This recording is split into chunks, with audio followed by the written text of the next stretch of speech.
Well, this is what we woke up to this morning. It's raining real heavily, and so we're going to sit it out. And up in the mountains, I think it's snowing again. And we were pretty lucky. I read on the news last night that a super tornado cell storm went through Lubbock and Amarillo, Texas, where we have the van and trailer and truck at. So we were in a better location here with just rain. That supercell passed us, so we were lucky. So we're going to sit it out today, and we'll give it a try tomorrow. Looks good tomorrow weather-wise. Yeah, it's a rainy day here in Elkhart, Kansas. We have a bird nest right outside our door, and she flies out whenever I come out here. But she's going to swoop at me here and again in a second. So it's a rain day. We'll be watching car shows and playing on our phones, I guess. Good morning, everyone, on this blustery morning. Well, the storms have moved through the area, and I believe it's supposed to be dry today, but boy, the wind's just a-howling and it's cold out. It's probably only 40 degrees or 42. It's pretty chilly out. But we're going to hit the highway here soon and get back on the Trans-America Trail. Good morning. Getting a cold start this morning. We're going to drive for about an hour and get some breakfast. And we're leaving Elkhart, Kansas after our rain day. Hoping for a fun time. We stopped off here at Boise City, Oklahoma at a local restaurant, and the folks here have just been wonderful and super nice to us. We've been chatting it up here and telling them what we've been doing. When we got started this morning, the 24 hours of steady rain made a noticeable difference in the roads, and so we skipped a few roads while we were on our way to Boise City, where we got some breakfast. Well, if you're passing through Boise City, Oklahoma, the Bluebonnet Cafe is a great place to stop. We had a wonderful breakfast. Everybody was super nice to us here, and you won't go wrong if you stop here. I gotta tell you, the folks at the restaurant were just super sweet to us, and the restaurant even keeps a log of people riding the Trans-America Trail that they kind of sign a little book there, and that was really interesting. The last people that had gone through there that stopped at the restaurant and signed the book was 2020, and we were doing this in 2022. So it made for a really interesting read to go back and look and see where people were from. As you can see for yourself, the roads here are just rain-soaked. And these roads, even though they're gravel, they're like a gravel mixed with sand. And they were pretty mushy and a little squirrely in a lot of places. We went through several miles of this type of road, but we had to go so slow to be cautious so nobody dumped their bike or crashed. It made it difficult going. Eventually, we decided that battling these roads wasn't in our best interest, and we took a parallel route that got us away from these mud-soaked roads.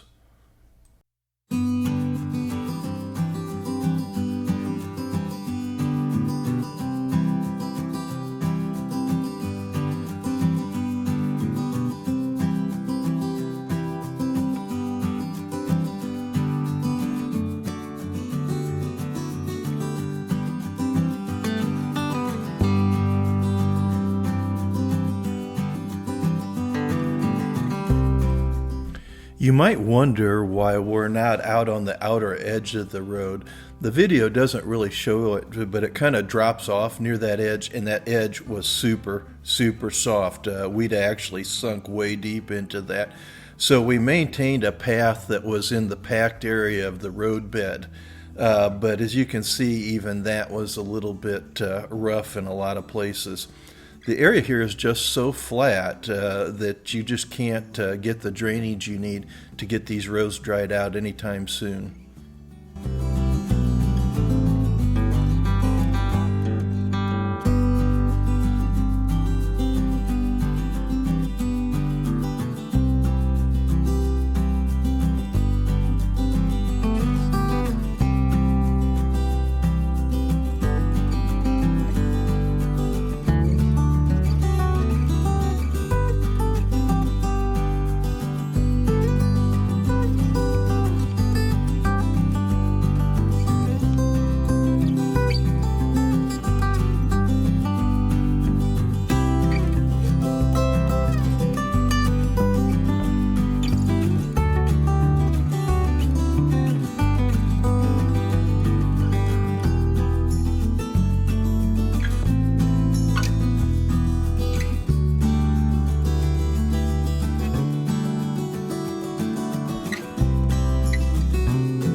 Interestingly enough, the Transamerica Trail wanted us to go down this road, and it was a road that went just between some fields with that big deep mud puddle there.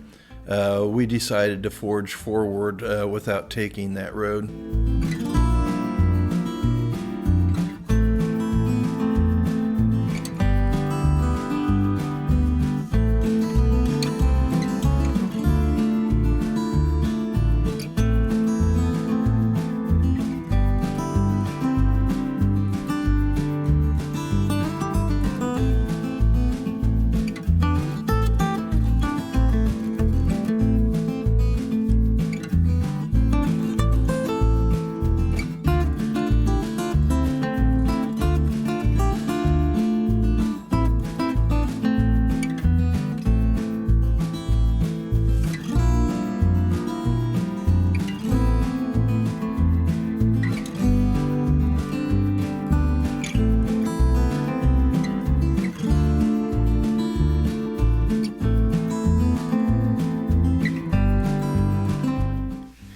Eventually, the Transamerica Trail brings you out to this paved road, and you go westward on this road until you come to the New Mexico state line. And there you meet up with a highway, which you ride for just a short distance before you get back onto gravel.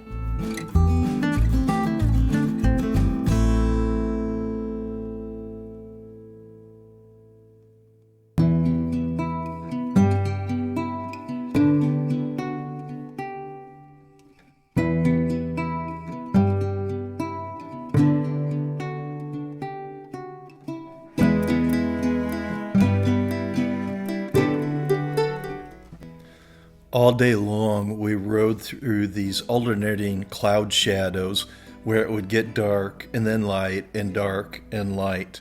It was almost surreal because you really notice it on the camera when you're riding through a shaded area.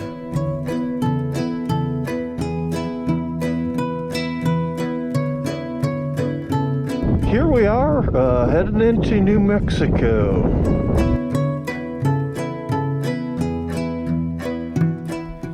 I don't know if you can read the sign or not, but this route here traces the Santa Fe Trail.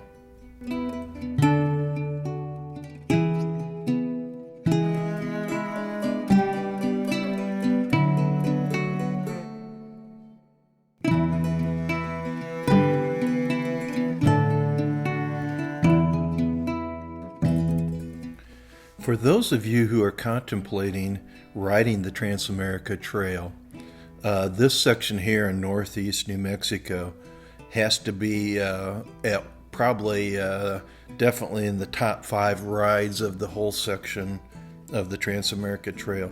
This is an absolutely beautiful area, and you won't go wrong if you ride this particular section.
We bumped into our first of no trespassing signs of the day at this location, and it's hard to tell whether or not it's actually private property with a county road running through the private property and they're just trying to discourage people, or whether it truly is private property. And without some research behind it, I don't know. So out of an abundance of caution, we decided not to go through the gate and find an alternate route. But the alternate route was beautiful just as well, so it didn't really hurt anything.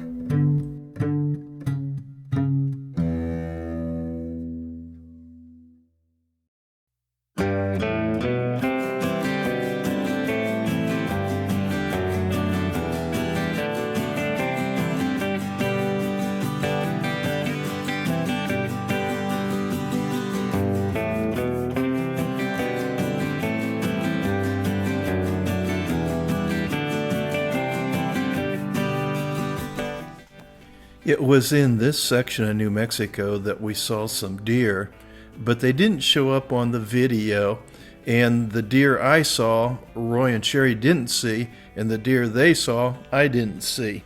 So they're well hidden in these trees, and they're just not out in the open.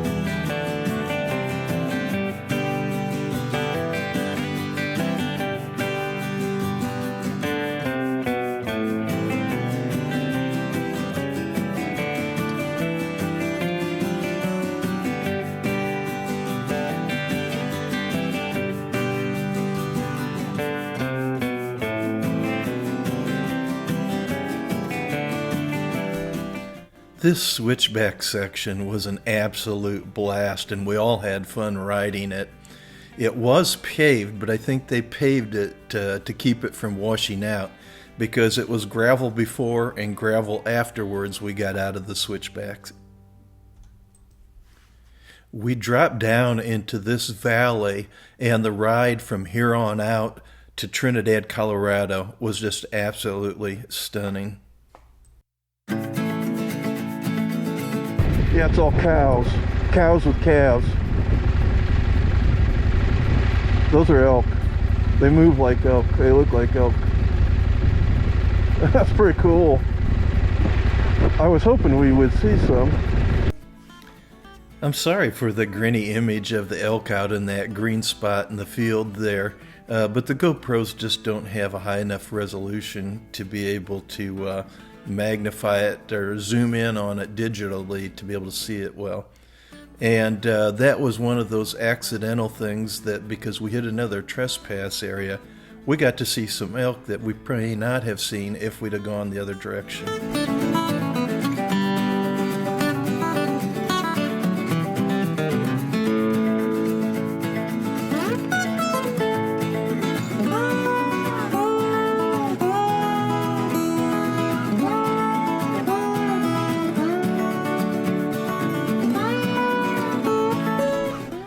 Here we are in Colorado, headed toward the front range of the Great Rocky Mountains.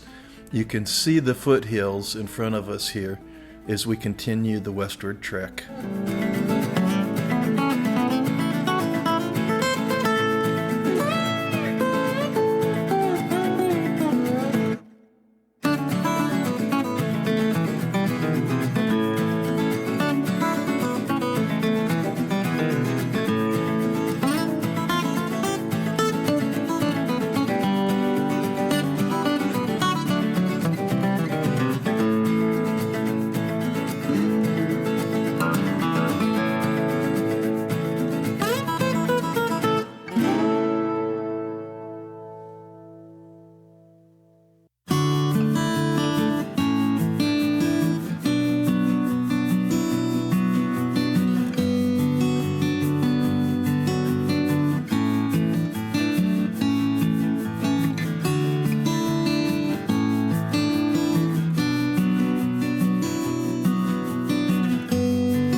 Throughout the day, starting in Oklahoma and New Mexico, we saw antelope, also known as pronghorn, but we really didn't get a good chance to video.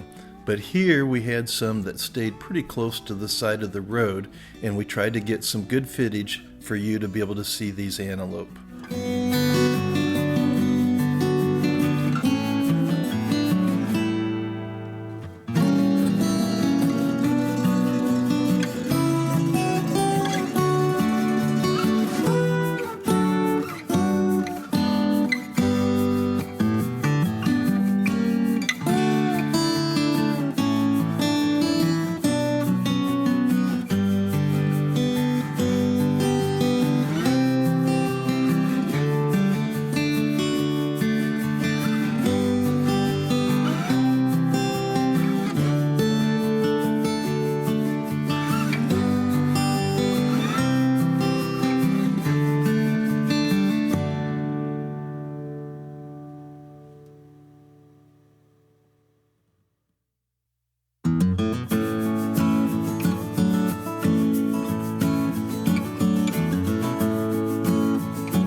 As we get closer to Trinidad, Colorado, our destination for the day, we can see the snowy mountains of the Spanish Peaks that sit just west of Trinidad.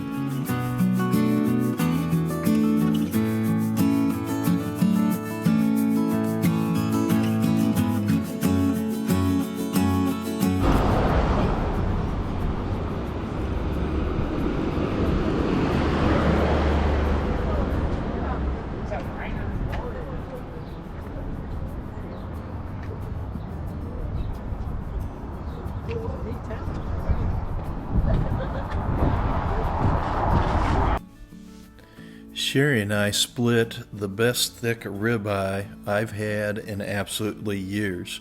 The steak was wonderful, and even though this place didn't ask for any type of endorsement, I gotta tell you, it's a good place to eat in Trinidad, Colorado if you're looking for a great steak. What an absolutely epic day we had today. I've been in Colorado several times over the years, so I kind of knew what to expect, but I'd never really been in New Mexico very much, especially not that northeastern section. And I'll tell you what, that part of the Trans-America Trail is worth every bit of the effort it takes to get there. That is an absolutely beautiful area, and if you're riding the Trans-America Trail, don't skip that northeast section of New Mexico. Well, I hope you liked the video today. If you did, please give it the big thumbs up, and don't forget to hit that subscribe button. Bye.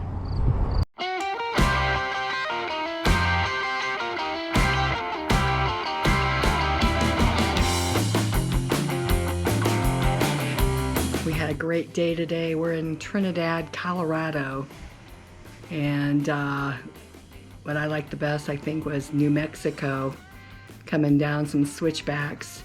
Also, we saw elk, antelope, and deer, so pretty cool.